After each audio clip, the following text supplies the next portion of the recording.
Tidak berapa lama setelah terjadinya perkawinan anak tunggalnya, Putri Airmala, Penembahan Karangtunjung mendapat sakit, hingga meninggal dunia, sehingga untuk penjabat atau pengganti Penembahan Sukadana, ditunjuk anaknya Airmala, sedangkan suaminya diangkat dengan gelar Datuk Mangku. Adapun tempat pemakaman Penembahan Karangtunjung, tidak diketahui di mana kuburannya.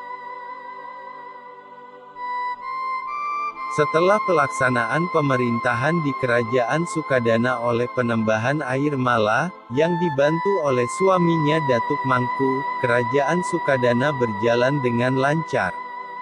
Dari perkawinan Penembahan Airmala dengan Datuk Mangku, lahirlah seorang putra, yang diberi nama Boporong dengan gelar Pangeran.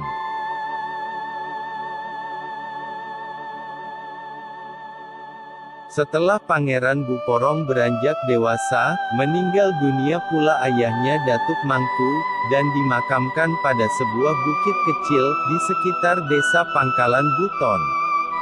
Beberapa lama ayahnya meninggal dunia, Pangeran Buporong bermaksud akan mengunjungi kerajaan Tanjung Pura. Setelah mendapat izin dari ibunya, Penembahan Airmala, kemudian sampailah pada waktu yang ditetapkan, berangkatlah Pangeran Buporong beserta pengiringnya meninggalkan Kerajaan Sukadana, menuju Kerajaan Tanjung Pura, dengan menggunakan kendaraan perahu layar.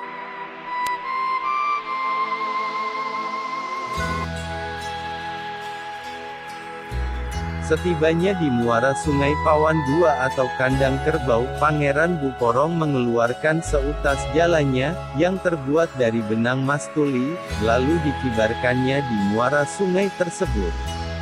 Jala dikibarkan dan sampai ke dasar tanah, dirasanyalah ikan yang besar.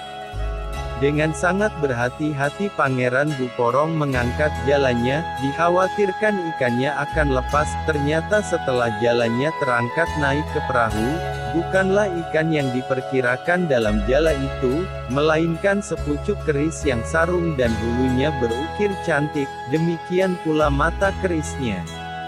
Dengan sangat gembira Pangeran Buporong mendapatkan keris tersebut, lalu keris itu diberi nama keris si cantik hilir, karena keris itu memang cantik dan didapat di hilir Sungai Pawan II.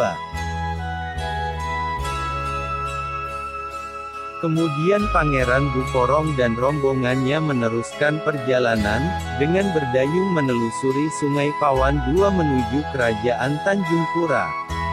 Setibanya di suatu tempat tikungan sungai yang indah pemandangannya, yang disebut Teluk Akar Bergantung, yang airnya di tempat itu cukup dalam, Pangeran Buporong mengeluarkan kembali jalannya, lalu dikibarkannya di suatu lubuk yang dalam di sekitar teluk tersebut.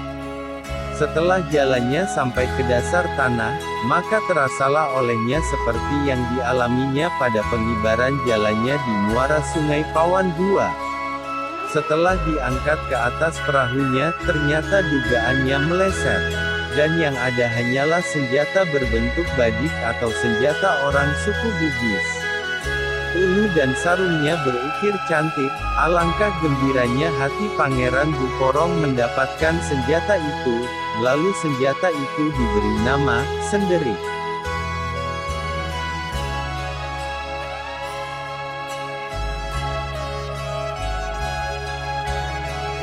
Perjalanan Pangeran Buporong diteruskan menelusuri Sungai Pawan II, menuju Kerajaan Tanjung Pura, dan tiba di salah satu tempat yaitu Anak Sungai, atau Sungai Sentap namanya sekarang. Rombongan berhenti lagi di muara Anak Sungai tersebut.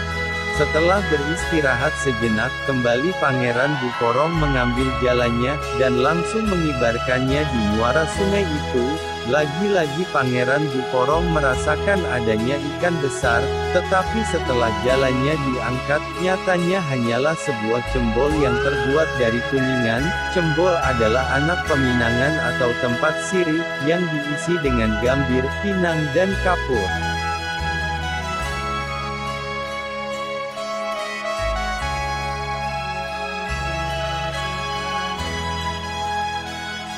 Setelah jala diletakkan pada tempatnya, barulah Pangeran Buporong membuka tutup cembol itu. Ternyata isi di dalamnya terdapat selingkaran rambut.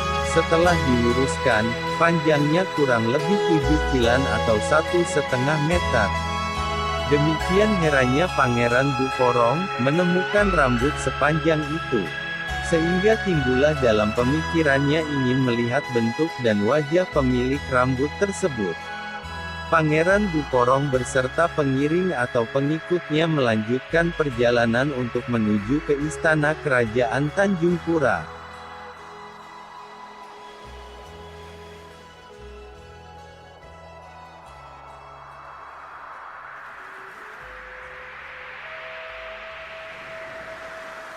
Sesampainya di kerajaan Tanjung Pura, Pangeran Buporong langsung memperkenalkan diri kepada Sultan Burjaya, bahwa dia adalah cucu dari Penembahan Karangtunjung, anak dari Puteri Air Malai yang kawin dengan Datuk Mangku yang berasal dari keluarga raja di Jawa. Pertemuan seorang sultan dengan cucu kemenakannya dengan perasaan haru dan akrab, diselingi beberapa pertanyaan dan pengalaman selama dalam perjalanan menuju ke kerajaan Tanjung Pura, yang penuh kenangan dan penemuan yang indah mengesankan.